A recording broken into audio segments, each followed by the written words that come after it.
Hey, bonjour à tous, c'est Atlas 510. J'ai le plaisir aujourd'hui de vous retrouver pour la mise à jour de mon deck profile Feu Vagabond Breeze.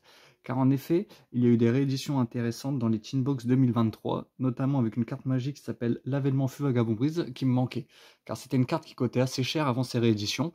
C'est un archétype, moi c'est mon tout premier deck compétitif. Si vous me suivez depuis assez longtemps sur la chaîne, j'ai environ 3 mois, j'ai fait la première vidéo deck profile du coup avec une version qui était assez qui briquait énormément. Du coup, j'avais fait une deuxième version il y a environ un mois et demi avec des Simorg parce que je trouvais qu'il manquait assez de monstres et que j'avais pas du tout, j'avais pas assez de synergie au niveau de mes monstres comparé au N-Trap que j'avais. Et là, du coup, je vous présente la dernière version que j'ai pu tester. Je trouve qu'il tombe assez bien. Du coup, avec la magie qui a été rééditée dans les Tinbox. Donc, du coup, je vous présente ça tout de suite. Alors après, c'est un deck qui, à l'heure actuelle, est revenu sur le devant de la scène car il est assez fort contre le deck Enchain, donc du coup désenchaîné. Donc j'espère énormément qu'il ne se fera pas toucher par la future banlist, hein, même si elle est encore loin. D'ici là, la méta peut changer. Mais en tout cas, j'espère pouvoir jouer très très longtemps le deck.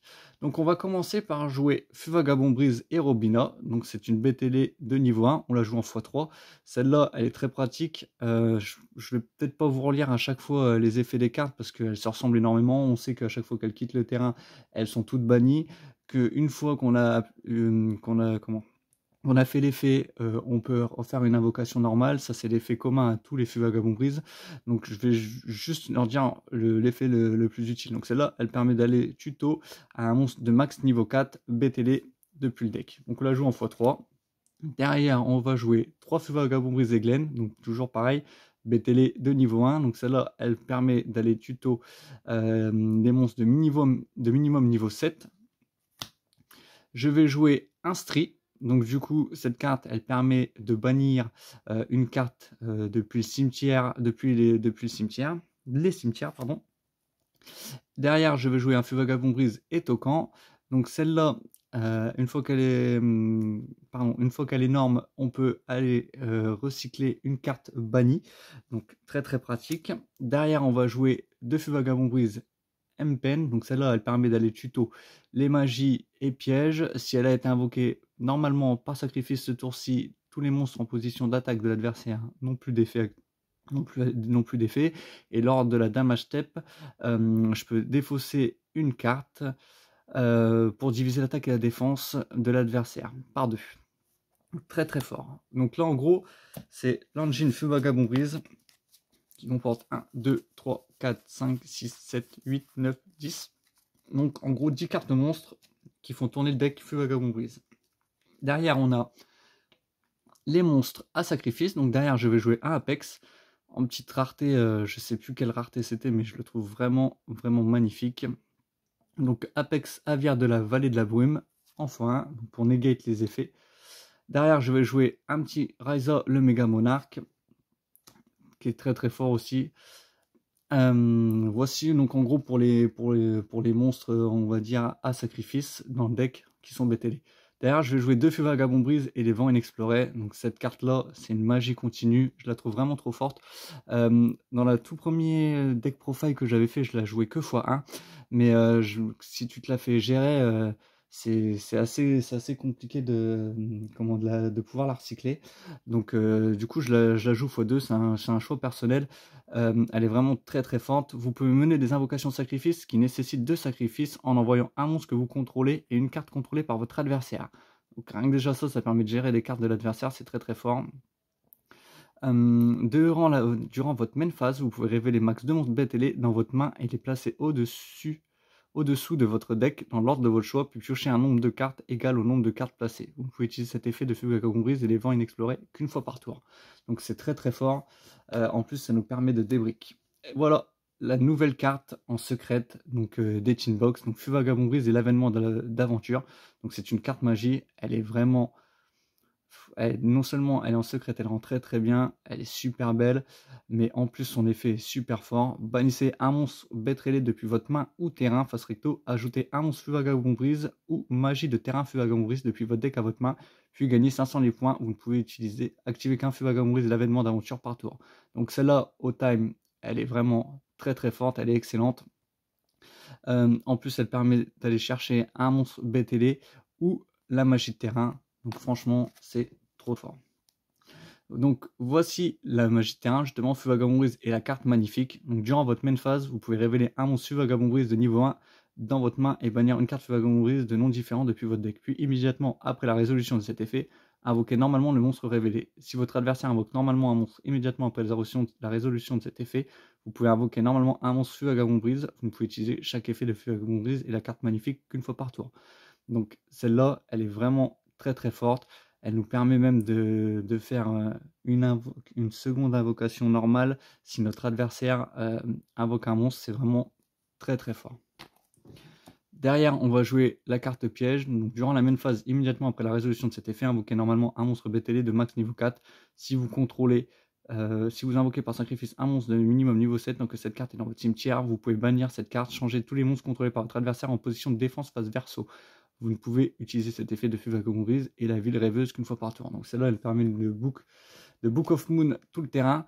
Donc si on contrôle par exemple un MPN ou un Raiza, donc c'est vraiment très très fort.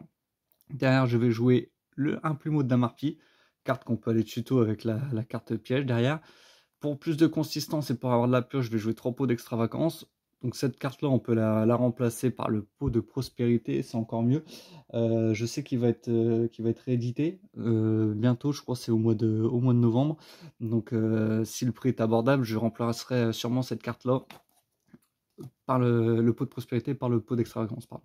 Non, ou plutôt l'inversement, pardon. Je vais remplacer le pot d'extravagance par le pot de prospérité. Derrière, j'ai joué 3 pots de dualité, parce qu'de toute façon, on ne fait pas d'invox P, donc c'est gratuit. Derrière, le dragon de compagnie de Damarpi. Donc ça, c'est la carte piège du deck, je trouve. Elle est vraiment très très forte. Si vous contrôlez un monstre vent, bêtez-les jusqu'à la fin de ce tour. Annulez les effets de monstres activés par votre adversaire. Après, si vous contrôlez un monstre harpie, mais c'est pas le cas, vous pouvez activer cette carte depuis votre main. Si cette carte est dans la zone magie piège de son propriétaire et détruite par un effet de carte de l'adversaire, vous pouvez ajouter un plumeau de Damarpi depuis votre deck au cimetière à votre main. Donc elle permet d'aller tuto le plumeau de Damarpi. Donc voilà pourquoi on la joue très très fort. Derrière classique, je vais jouer 3 H. 2 plus du tout gouverneur des ténèbres, parce que je trouve le deck comment en go first, il est très très fort quand on arrive à placer le terrain final qu'on veut. Mais par contre en go second, ça peut être facilement compliqué. Par exemple, si on se fait H un Robina ou un Eglen, ça peut vite devenir compliqué si on n'a pas d'autres cartes dans la main. Donc voilà, je préfère jouer 2 plus du tout gouverneur des ténèbres. Après ça, c'est un choix personnel, c'est discutable. Derrière, je vais jouer un talent des triples tactiques. Donc ça peut clairement changer la situation. Cette carte là est vraiment très très forte. Si je l'avais en x2 ou en x3, je pense que je la jouerais 2 fois dans le deck, mais en tout cas je la possède qu'en x1. Et derrière on va jouer 3 migrateurs dimensionnels. Donc pour moi c'est une carte qui est très très forte quand on go first. Franchement ça met KO pas mal de decks qui ont besoin de leurs ressources au cimetière. Parce que si vous n'avez aucune carte dans votre cimetière, en effet rapide, vous pouvez envoyer cette carte depuis votre main au cimetière jusqu'à la fin du prochain tour. Les cartes envoyées au cimetière sont bannies à la place. Donc comme vous avez vu, nous ça nous pénalise pas trop. Mais oh pardon, excusez-moi, j'ai renversé le trépied, mais ça peut pénaliser bon nombre de decks, et c'est pour ça je pense que le deck Feu Vagabond Brise est un petit peu revenu sur le devant de la scène. Derrière, je vais vous proposer un extra deck assez basique. Je vais jouer un Renoncer Anima, un Lien Kuriboh, un Salamangreat d'Admirage. Donc ça peut être utile à faire. Le Renoncer Anima, ça peut être très très pratique à faire sur un monstre de niveau 1 pour gérer un monstre de l'adversaire. Derrière, je vais jouer un gros vol, on sait jamais si on veut buff nos monstres BTL. Un unicorn, un Sarurja, un dragon charge Borel. Voilà les cartes qui sont à peu près utiles. Après, derrière, ça nous laisse 1, 2, 3, 4, 5, 6, 7. Ça nous laisse 7 cartes à mettre. C'est des cartes que je ne vais pas vous présenter parce que je ne les joue que pour le pot d'extravagance.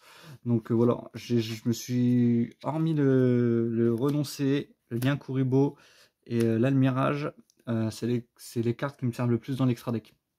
Après, c'est ma vision personnelle, c'est ma façon de jouer le deck. Peut-être qu'il y a des meilleures decklists ou peut-être qu'il y a d'autres idées. Dans ces cas-là, n'hésitez pas à me le dire dans les commentaires, je suis preneur pour améliorer un peu ma version. parce que je cherche toujours à améliorer ce deck. Mais en tout cas, là, je suis vraiment tombé sur une très bonne version et j'en suis très satisfait. Donc voilà pour mon deck profile. Si cette vidéo vous a plu, n'hésitez pas à vous abonner à la chaîne et à liker. Si vous n'êtes pas d'accord avec les ratios ou les cartes que j'ai dedans, n'hésitez pas à me le dire dans les commentaires. Tous les commentaires sont bons, du moment qu'ils sont constructifs et justifiés. Après, comme je le répète, c'est ma version du deck. Moi, j'aime la jouer comme ça. Donc, en tout cas, c'était un réel plaisir de vous présenter ce deck. C'était Atlas 510. Au plaisir de vous retrouver pour une prochaine vidéo. À bientôt.